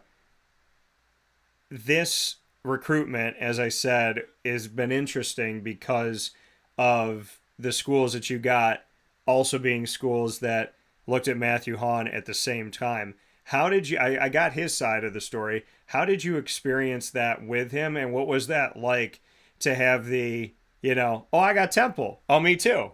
I got UMass. Yeah, me too. So what was that like? Yeah. It was like, because at first we really, the UMass one, we kind of knew a little bit more. We talked to him and like our coach kind of let us know. But the Temple one, we both really weren't even expecting. It was just the next day. I think I got it. He got it a little bit later. And we were just in the halls. And we walked up to each other and was like, yeah, we got an offer. I got an offer. He got an offer. We were like, wait, you got it too. It was like kind of excited. It was like, oh, wait, because we didn't know at first that we both got it. It was like a good moment for both of us. It's like, okay, now we got to me and him got to keep working. Everybody else has to keep working. It was definitely exciting though, especially coming in the UMass one. It was like, all right, that now it's like, it's just a happy moment for me and him to be able to get it at the same time, be able to enjoy it together. And like that, I mean, when that's happening, I spoke about this before, people not being happy for other people winning. It's how I started the show today. Like, yeah, you want to be successful. Of course you want to be successful. But to be happy for other people, when you see Cy get his offers and Matt get his offers and anybody else that comes down the pipeline and gets theirs, how excited do you get for other people as you continue to work toward your future? How excited do you get for your teammates when they run up to you and say, Darien, I got this, I got that, or I just got off the phone, I think I'm going to get an offer from this school? It just makes me really happy for them because I can see how much they've worked, how much how much they are still working, and how it's just like a great moment for them. And it just makes me happy to see them happy and for them to get that opportunity. So, Darien, this upcoming season for you and the excitement that you have for that, what's the first thing on your mind when I say 2023 upcoming football season, that first thing that you think of? I know you just talked about like the first game, like the next game is the most important game, but seeing it right now, it's just seeing that comes to my mind when I think about the 2020 season. Because like dome game definitely isn't how I wanted to. Like I know that's just what's on my mind. I know I have to focus on the other games before that. Next game is the most important game, but that game, I just definitely want that game back. That's just, yeah. Now, we're going to play rapid fire where we'll go back and forth, but before we do that, I want to do kind of like, I guess you would call it a precursor to the rapid fire. I want people to get to know you a little bit here. I don't know why I always ask this question when I'm in the studio, because it makes me incredibly hungry. But if you could only go to one restaurant in Syracuse for the rest of your life, where would you go and what would you order? So like a fast food restaurant, like it could be McDonald's or it could be anywhere. It would definitely be Chick-fil-A. There it is. That's the right answer. So it'd be Chick-fil-A. What are you getting? What's the Chick-fil-A go-to meal? Usually, I get 12-count nuggets and like a fry. It's either 12-count nuggets with the fries, Chick-fil-A sauce, or I get like the chicken sandwich, Chick-fil-A sauce and fries like that. That's always going to be my go-to order. So at Chick-fil-A Cicero, they finally brought in something that they have down south for breakfast at Chick-fil-A, which I love. It's the spicy chicken, it's the spicy fried chicken, but it's inside of a biscuit, like a big biscuit. So it's like buttery, warm biscuit, spicy chicken. That is incredible. Have you had that or no? No, I didn't even know they had it. I definitely have to try that. You got to go get it. And you got to do it with the Polynesian sauce because it hits the spice different than the Chick-fil-A sauce does. All right, yeah, I definitely didn't know. I have to try that. Yeah, you got to try that. All right, so that's the go-to. Where is your, happy place in Syracuse or upstate New York? Like, if you could go somewhere and just shut your brain off, where do you go? Oh, that's a tough one. See, it probably It probably would just be a CBA football. I feel like just going there, even if I'm not practicing football, just going there to relax. It's just me or my friends. We could just go there, chill. We don't have to be talking to each other the whole time. We can just sit there and like just relax, think about. I think that's definitely where most of my relaxation comes from. Even if we are playing football, I just feel relaxed and happy doing that. Okay. All right. I like that. Not surprised at that answer. Yeah. And some more get to know you before we jump into rapid fire. When you're home, what's your favorite thing to do at home?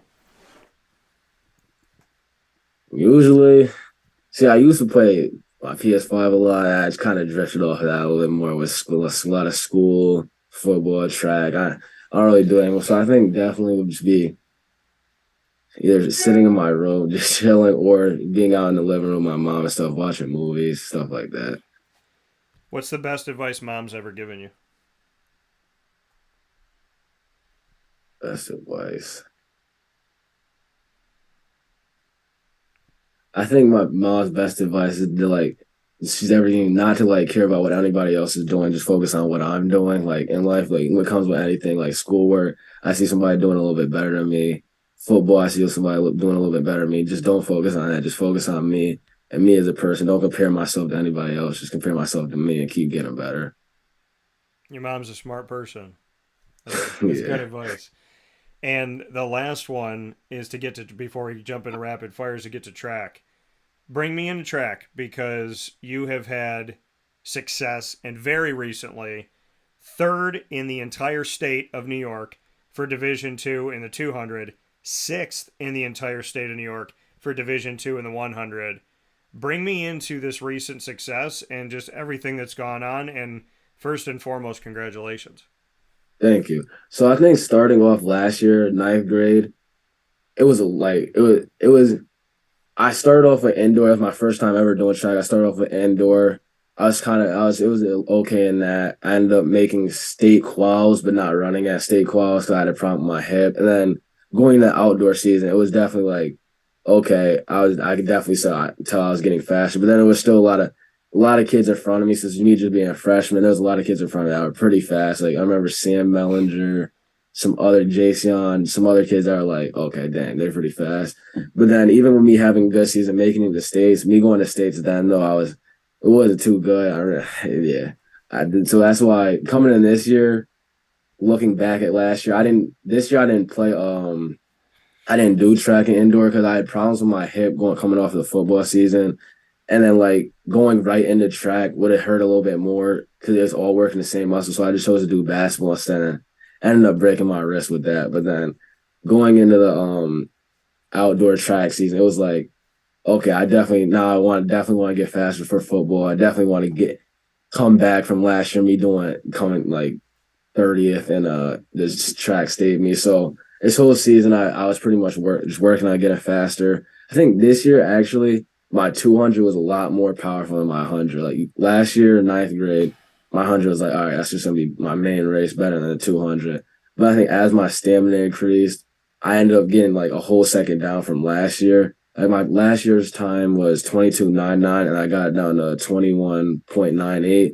So again, that down a whole second, my stamina building up. I think that was definitely where like the 200, yeah, that's where the 200 came in pretty helpful. And the 100, I definitely still worked at. It was a meet, the state qual meet where I ran a 10.8, and that was the school record for the 100-meter race. I ran a 10.8 and a 10.8 too in state quals, prelims, and finals. And I ended up breaking our school record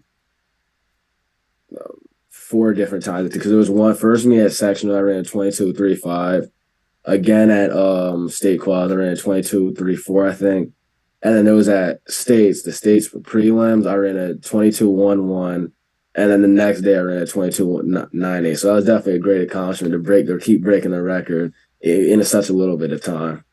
I mean, why do you think it's been happening that you've, saved a whole second, you've broken a record multiple times this season? Why do you think, and like you said, how you performed last year and coming in 30th and you wanted to you're in the top 10 in the state in both, top 6, top 3. I mean, to get this much better and to be in the top 6 in the entire state of New York, says a lot about what you've done in a year. And people always say, what can I do in a year? What can I do in a couple months? What can I achieve? And I think you're living, breathing proof that you could do a lot in a year. Why are you so much better now? What did you do differently? What did you do more of, less of? How did you get here? I think this season I was just a little bit, actually a lot more focused, especially with not being as many people. I was able to just focus on myself, push myself as much as I can. My track coaches play a big part, give me the great workouts to do that. I might not like them too much because they're a little bit difficult, but me going into me, I can see how much they actually help. And them pushing me, even my football coaches, them pushing me to be like, I had to miss a few like football workouts to take a little bit of a break from that, but them still pushing me to be like, all right, that's fine. Just keep focusing on track, being the best you can. So I think that's definitely what helped me that much this year.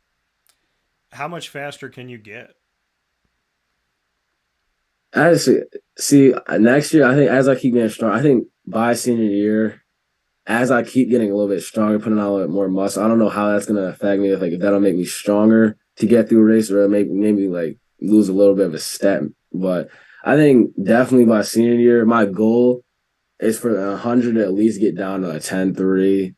And then my 200, I think I should definitely be down to like a 21.2, 21.3 maybe.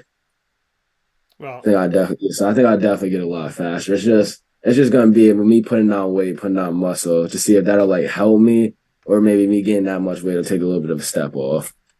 Well, and I think overall, right, is if you feel good and the entire product is positive, then I think there's a lot to have value with that, right? You keep your speed, put on your muscle, and improve your route running and your footwork, like you said. You already have offers. You already have something to build upon.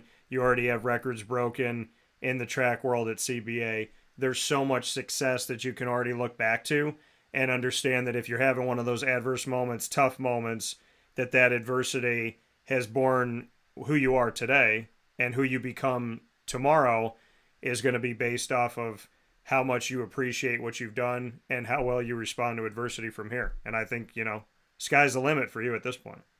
Yeah, definitely. So let's play rapid fire. You've been great about answering my questions, so I'm not going to ask you anymore. You can put me on the hot seat for 3 questions. I have to answer all of them. No pressure on me. It's just live video and audio to the entire world in real time whenever you're ready. All right. So I'm going to start with one of the ones you got. Like, where would you go just to be like relaxed? Just you could just go there and chill. It's funny that, people find this stressful, and being a single guy and you're dating, and women will say to me, do you like Disney? And I'm like, yeah. Most people like, theme parks and whatever. Yeah. And so a girl will tell me, it's so stressful. Oh my God, if I go down to Florida, I got to go to the beach because Disney's too stressful. When I go to Disney, I shut my brain off for most of the time. I have been so many times, and I do a Disney show, which people could check out at Do Diz with Dan on social media, but it's like I'm so used to Disney and I love it so much, and it's calm for me, that when I'm at Disney and there's, tens of thousands of people there and it's sweaty and it's hot and it's busy, I can actually be totally calm and at peace when I'm in the middle of a place where a lot of people typically get stressed out. So I would go to Disney, or honestly, Darien, I would just take a drive. A lot of the times where I need to clear my head and relax, I just get in the car and I just drive and, drive somewhere, get myself an ice cream, go to the movies, or sometimes I just drive until I feel like I need to turn around. Yeah. All right. Next question would be, what's your favorite movie? Oh, that's so tough. Movies nowadays have just let me down in such a big way in the last year or two, except for Guardians of the Galaxy Volume 3 and Black Panther Wakanda Forever. Those two movies, Black Panther made me cry 4 times. Thank you for that. Angela Bassett, thank you for that. And then I cried. I got to like the brink in Guardians, I think, twice. But my favorite movie of all time, I really like I'm a Robin Williams fan. I really like Mrs. Doubtfire. I also really like Liar Liar with Jim Carrey. Yeah. So I have a funny story with Liar Liar, and you can use this if you ever need to. But Liar Liar is a movie that I know the entire movie. Like, you can start me off at a point, and I can more often than not finish that entire scene for you from wherever you start me. So I'm going to tell you what I did since you like science. So I was taking physics. Physics is really hard. At least I thought it was. And I was at CBA. I had to take my final. And if I did well enough on the final, I didn't have to take the Regents. I'm not kidding with you when I say this. And if my teacher is watching, so be it. I took my pen out, looked at the test. I was starting to get nervous. My brain, in like this amazing God saying, I got you, my brain started playing the Liar Liar movie from the opening credits till the end credits. And Darien, I'm telling you this, I don't remember what I answered, what I said, what was on the test. I just remember that I saw the entire movie in my head from start to finish. I was like laughing in the middle of the test, and people probably thought I was nuts. I finished the test as the end credits were rolling in my head, and I got like a 98 or something to help me move on. I have no idea what happened, but playing Liar Liar in my head helped me to not have to take the Regents for physics. Yeah, that's funny. What's your last one? Yeah. Last question would be like, with like interviewing and stuff, everything you going on, well, like who inspired you the most? Who inspired me that I've interviewed? Just like with and going into interviewing, whenever you like started doing all that, like what inspired you to do that? Knowing that if I wanted to be who I truly am on the inside, I had to live fearlessly outside. So I would say God inspired me. I would say my belief in myself when people didn't believe in me. Bullying is a real thing in high school, in relationships, in college, from grown-ups, in professional life. I mean, I remember being at a radio station and being bullied and literally looking at these men that were older than me and being like, the harder I work, the more money I make, and the guests that I get, the more in trouble I'm getting with you, which is saying what? Yeah. The more successful I'm becoming, the more it's offending you. And so I would say that God inspired me. Jesus inspired me. I wear my cross every day. I would say my grandparents and my mom, you know, and my dad. I come from a household where, and this is very unique, and I wish it wasn't. I come from a household where 100% of the people living in the home chased their dreams and caught them. My dad wanted to be a lawyer. My dad was a lawyer for 44 years, just retired. My mom wanted to be a flight attendant. My mom became a flight attendant at 47 years old and is still working for the airlines today, 20 years later. What airlines did she work for? Delta. Oh, all right. My mom works for Southwest. That's what I was asking. Yeah. She probably, I was going to say, because my mom will tell me all the time, she's like, somebody came through and they said they were on the show. And so my mom wanted to do that, and she did that. And there's a lot of things that I want to do, but I've already acted in a major motion picture as an extra and got to be in a movie about Spider-Man, which is nuts, and The Amazing Spider-Man 2. And I've gotten to sing in public, and I've wanted to be a sportscaster, and believe it or not, it'll be 20 years that I've been a broadcaster as of this November. So, being in a household where 100% of the people didn't settle and chase their dreams, that's pretty cool, I would say. So that's been inspiring to me as well. Yeah, that's pretty cool. So with that being said, Darien Williams, track, football, schools, Recruit New York, support Central and Upstate New York. Come out and see us. Thank you to every school that has come into our community. all the schools that have come to CBA, the colleges and universities have taken a look at Darien, as well as everybody on the team. And can't thank you enough and appreciate that so very much. Thank you to Casey. Thank you to Bruce and everybody over at CBA. And Darien, I want to thank you for your time. I want to thank you for being the young man that you are. And I want to thank your family for raising you right. So you keep your head on those shoulders, keep your head up and stay strong. And don't forget about me when those offers keep coming in. All right. Yeah. Thank you for having me on the show. Absolutely, man. It's always fun to have you. So all I'm saying is I'm more than happy to come and hang out with you at any time, and we could go to Chick-fil-A. And I'm also more than happy to throw the football around, but I am not running you, and I'm not going up against you in a 100. I'm not doing it. Yeah. All right, you be good. All right. Thank you. Have a nice day. You too. Take care. Thanks. That coming from Darien Williams once again on Wake Up Call with Dan Tortora. Not that I can't run better than I used to, but I'm not messing with a pro out here. That's something else. Maybe if he wants to go in a broadcast battle against me, let's do it. But you know that I like my cardio, but there's a difference between walking and running and getting your cardio in and doing what this man does so incredibly well. So big time shout outs to the hard work, effort, and enthusiasm that he puts in, and much respect to CBA for helping to build great young men and women in our community. So big time shout out to Darien Williams, Casey Brown, Bruce Williams, as well as CBA in general, my alma mater. We're going to take a step aside for our final fast break. We'll be back right after this to wrap up Wake Up Call, where sports meets life.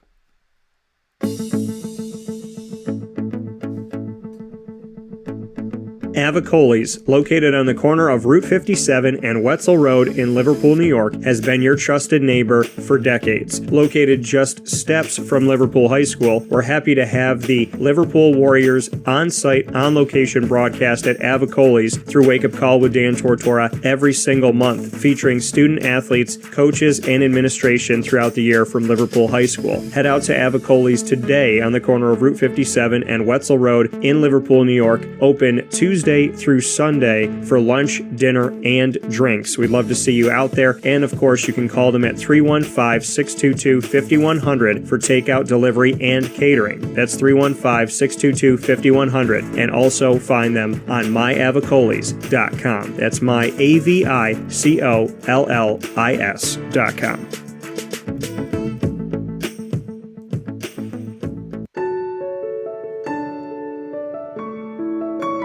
Having peace of mind when you're out of town that your furry-loving friend is safe and sound means taking them to Canine Kampground, because we all know that when it comes to the love of our pets, it goes well beyond the call of duty to make sure they're safe and sound. Right, Lily? So take a ride to 242 Johnson Street in East Syracuse, New York, and see Canine Kampground and where your dog will be staying in the classic cabin, the executive cabin, the grand cabin, or of course the luxury cabin, because if you know Lily, you know she loves luxury. Now you don't have to wait to the last minute to find a family member or a friend that'll take your dog for a few days. Call Canine Kampground at 315-299-4013. That's 315-299-4013. Their drop-off and pickup times are Monday through Sunday. Check K9Kampground.com for more information. That's the letter K, the number 9, and campground spelled with a K.com. K9Kampground.com. When you're going out of town, bring your dog to Canine Kampground.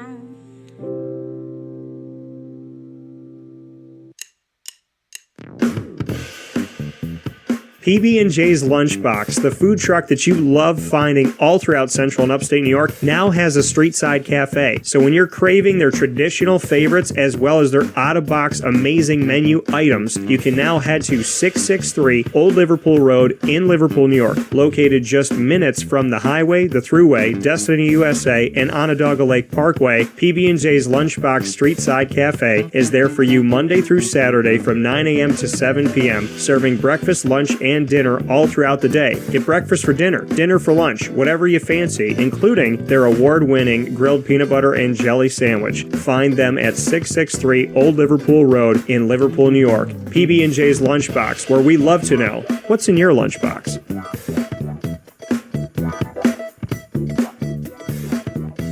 This is a special message from 317 at Montgomery restaurant owner Joel Carpenter. Open Tuesday through Saturday for your dining pleasure on 317 Montgomery Street in Syracuse, New York. We wanted to be a part of the resurgence of Syracuse. We saw a lot of money being put into bringing people back downtown and thought that, we'd like to be a part of that. I love putting together a good dish where people see it first, they fall in love with it, and then it tastes just as good as it looks. We want to provide the best food in Syracuse that we possibly can, and we want you to leave here talking to your family, your friends about what you had to eat first and foremost, but also our service, and to walk out feeling like you're part of our family. I work out in the front of the house a lot, and I love walking to every single table, asking them how everything is, and people looking at me and smiling and saying, this is the most amazing short rib I've ever had. This is the most amazing filet I've ever had. And Donna is great. Sarah's amazing. Thank you for coming over and talking to us. And them just being truly happy for the experience that they've gotten.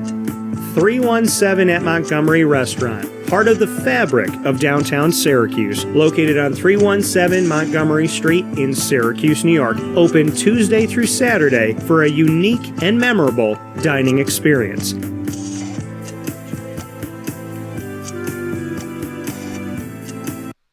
Welcome back here to Wake Up Call with Dan Tortora. Very happy to be here with you every Monday through Friday from 9 a.m.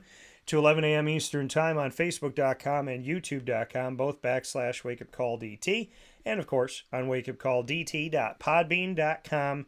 And you can find that WakeUpCallDT.podbean.com feed embedded in our homepage on WakeUpCallDT.com. So go to our website, WakeUpCallDT.com, scroll down just a little bit, and you'll see the live feed. You can click on it and listen to internet streaming radio anywhere in the world. Once we go live, we jump into our archives on Amazon Music, Audible, iHeart, as well as iTunes and Apple Podcasts, MixLR, Spotify, Stitcher, YouTube, TuneIn, Player FM, Podbean, Podvine, Podchaser, and Boomplay, as amongst others. You can go to Wake Up Call with Dan Tortora on any one of these by going to your favorite podcasting platform, searching Wake Up Call with Dan Tortora, or one word, Wake Up Call DT, and you'll find us there.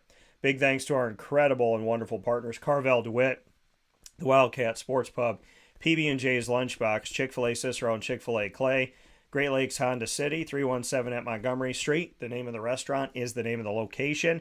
They have an awesome, they're going to be doing a Burger of the Month every single month, and I'm going to be taste testing in downtown with Dan their Burger of the Month for this month, which is the Cajun Burger, which is intense. They got pork on it. I mean, there's so much going on. You got the pork, you have the cheeseburger itself, as well as an egg on top of it. Oh my gosh, it looks fantastic, and I'm going to be trying it this week, so make sure you look out for our most recent episode of Downtown with Dan coming up this week. Pizza Man, Canine Camp, Dog Daycare, Mon Pa's Kettle Corn and Popcorn Factory, Avicoli's, Canine Kampground, Dog Boarding, Chick-fil-A Watertown, and of course at Carvel DeWitt, I have my own Sunday, the DT Dolphin, which is an ode to the Lemoyne Dolphins that are right down the road from Carvel DeWitt, and I have my own breakfast sandwich at Mother's Cupboard, bacon, egg, and cheese inside of 2 pieces of French toast, and that is available every single day of the week from 6 a.m. to 1:30 p.m. only at Mother's Cupboard on 3709 James Street in Syracuse, New York. Wake Up Call with Dan Tortora is proud to be the exclusive multimedia marketing partner as well of your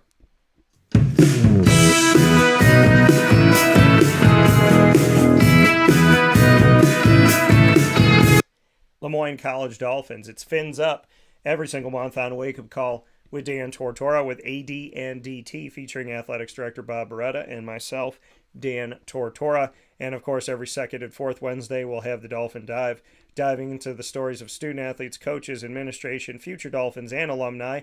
And we have under-promised and over-delivered because these come to you Wednesdays at 9 a.m. Eastern Time. But we have been playing many, many more and doing much more work with Lemoyne than we had promised you. And that's how it is here on Wake Up Call with Dan Tortora. Under-promise, over-deliver. So plenty of great things and great pieces coming from Lemoyne. Thank you to everybody at Lemoyne that's given me the opportunity to bring these incredible stories to you and incredible people that these stories come from. We have some great stuff already set up for next week. And of course, the Road to D1 series can be viewed by joining us on youtube.com/wakeupcalldt and clicking subscribe. And of course, you can also join us on facebook.com/wakeupcalldt and make sure that you subscribe there as well, that you follow and all the good stuff. So with that being said, for more information, go to LeMoyneDolphins.com, and as always, fins up.